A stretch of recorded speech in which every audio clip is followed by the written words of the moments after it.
Lunes de la sexta semana del tiempo ordinario.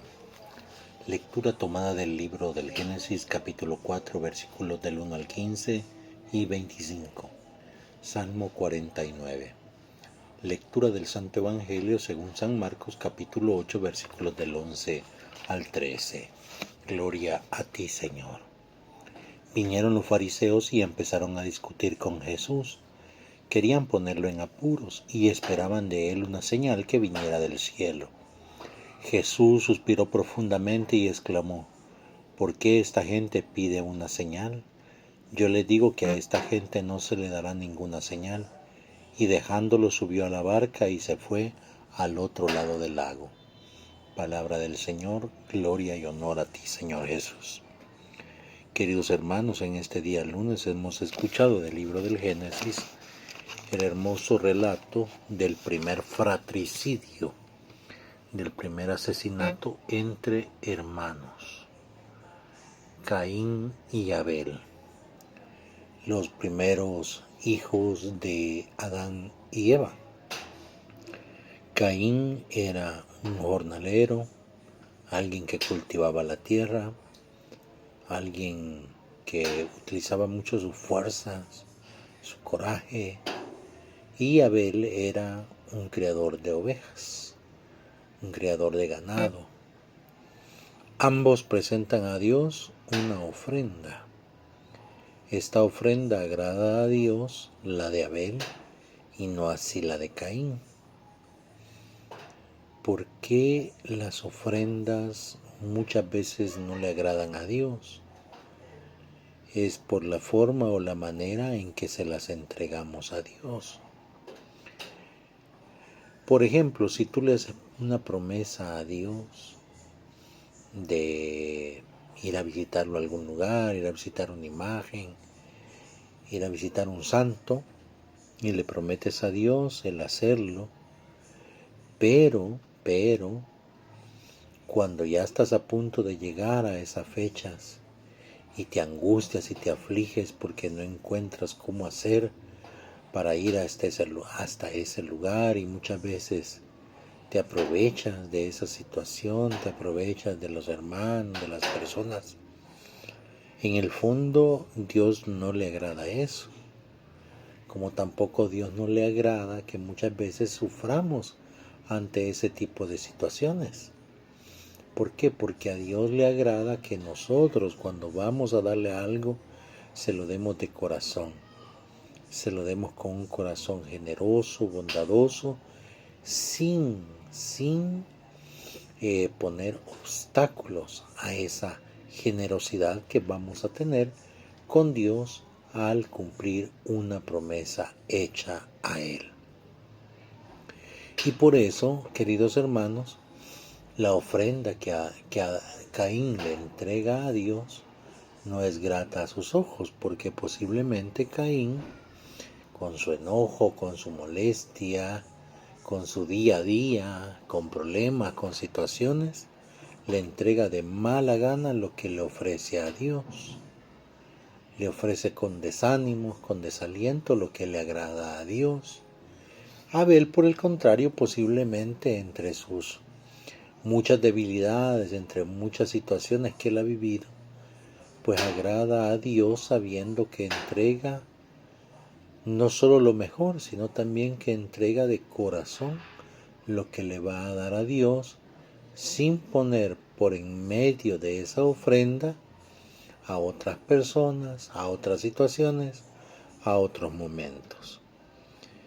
Y por eso, cuando Caín siente recelo de la ofrenda de su hermano, planea, decide acabar con su vida y lo invita a salir.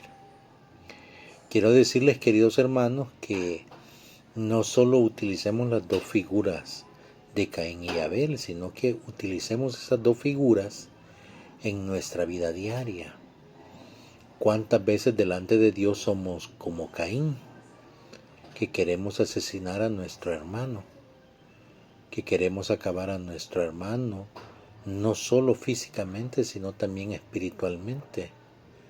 ¿Cuántas veces nosotros matamos a nuestro hermano, a nuestra hermana, contando cosas que no son ciertas o compartiendo chismes que la gente cuenta de este hermano o de esta hermana.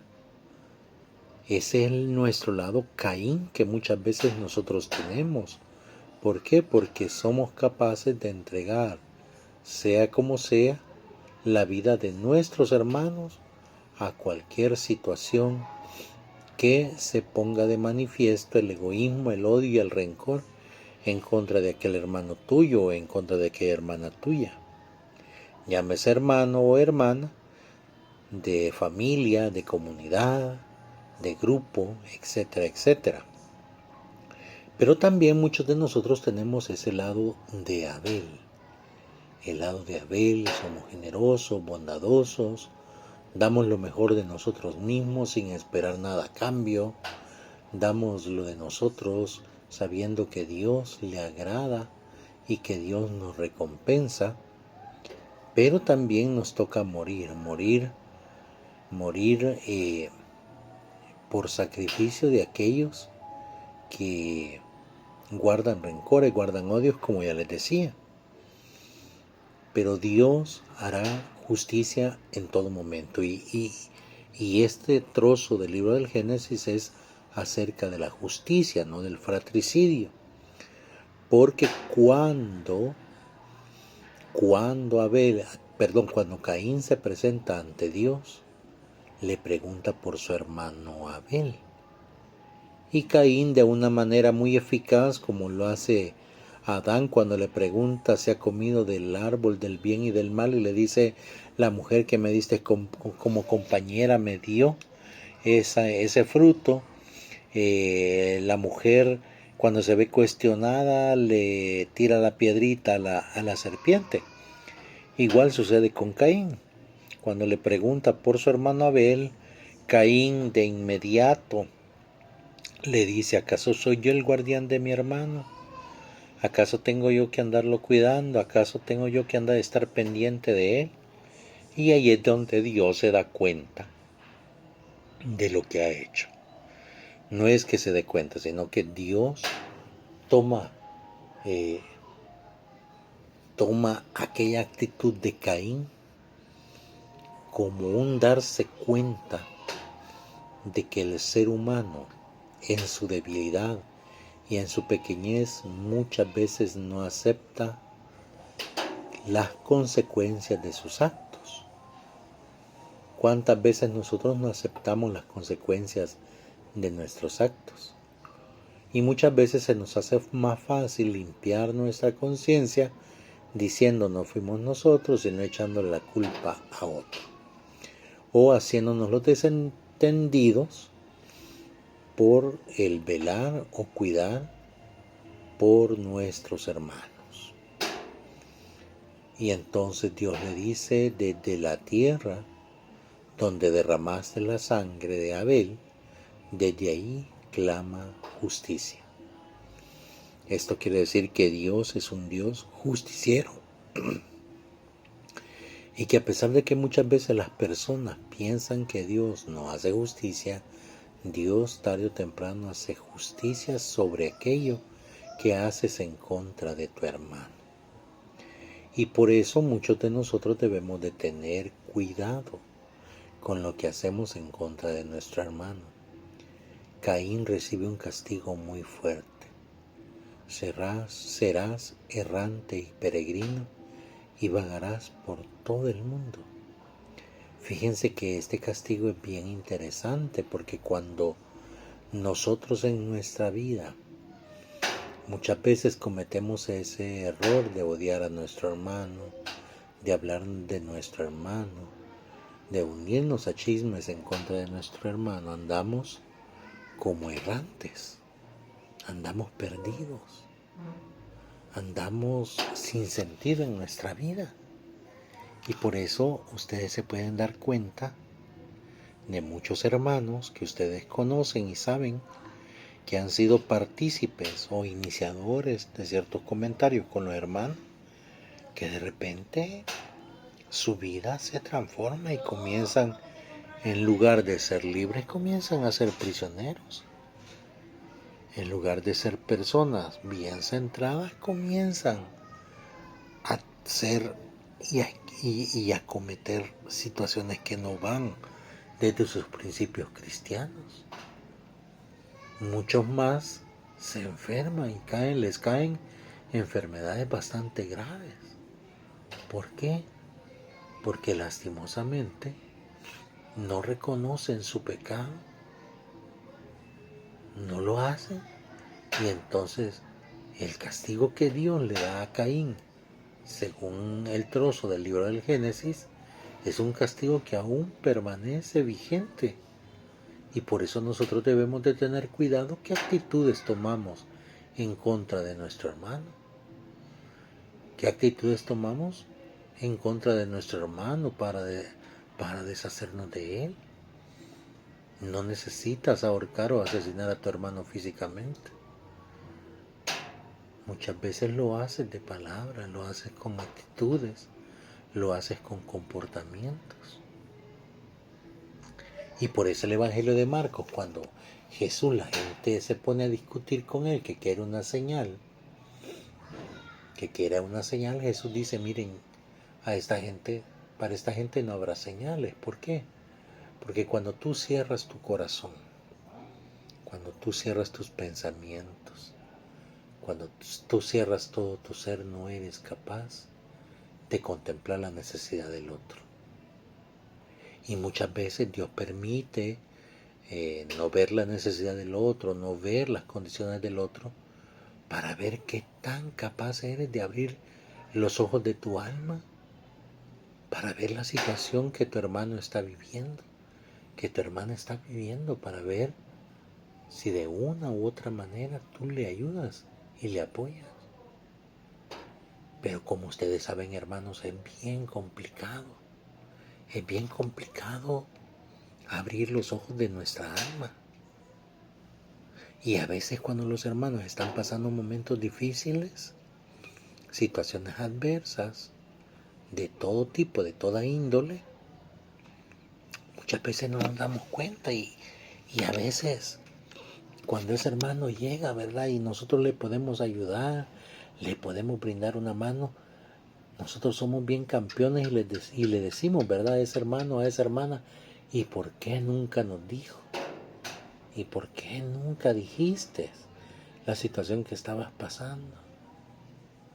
Muchas veces, hermanos, nosotros debemos de ver con los ojos de un hermano, no con los ojos humanos, sino con los ojos espirituales. Contemplar allá, más allá de lo que físicamente vemos, contemplar el corazón y el alma de aquel hermano que posiblemente aparenta una sonrisa cuando lo ves, pero por dentro está que se deshace en llanto, que se deshace en tristeza, en angustia, en preocupaciones, en aflicciones. Y por eso nosotros las señales que esperamos no son señales prodigiosas y milagrosas. Claro que el Señor las puede hacer, pero muchas veces hay que ver las señales más sencillas, más humildes que el Señor nos manda a través de nuestros hermanos. Esas señales de misericordia y de bondad que debemos de tener para con nuestros hermanos al compartir las bendiciones que Dios nos da. Ya les he dicho, hermanos, las bendiciones de Dios no solo son para nosotros. Las bendiciones de Dios pueden llegar a nuestras manos, pero a partir de nuestras manos esas bendiciones de Dios se derraman en otros hermanos nuestros. Y cuando esa bendición la compartimos y la damos con los demás, esa bendición se multiplica en nuestras manos y nos beneficiamos aún más nosotros de ser bondadosos y caritativos. ¿Por qué? Porque sucede que cuando el Señor te bendice y tú compartes esa bendición, el Señor, como les decía, la multiplica al 30, al 60, al 100%. ¿Por qué? Porque sabe el Señor que así como tú recibes esa bendición con agrado y con un corazón puro y limpio, también de esa manera lo compartes, sin esperar nada a cambio. Y de esa manera eres capaz de manifestar el amor de Dios a otros hermanos, manifestar la grandeza de Dios a otros hermanos. Y al manifestar esa grandeza de Dios en nuestros hermanos se alegran de ver cómo Dios sigue siendo misericordioso y bondadoso. Y por eso, a diferencia de la actitud de Caín, nosotros debemos de tomar una actitud diferente. No hay que llenarnos de celos. ¿Por qué? Porque la bendición llega conforme Dios lo va queriendo. A unos nos llega antes, a unos después y a otros después. Pero de que llega la bendición, llega. La bendición de Dios no se queda corta, porque es constante y permanente en nuestras vidas. Las bendiciones de Dios llegan en el momento justo y muchas veces cuando menos te lo esperas, pero es cuando más estás pasando el momento complicado. Y Dios acierta en ese momento. ¿Por qué? Porque es un Dios capaz de amarte más allá de lo que nosotros nos imaginamos. Démosle like a este video, compartamos el video, comentemos, suscribámonos y activemos las notificaciones. Alabado sea Jesucristo, por siempre sea alabado.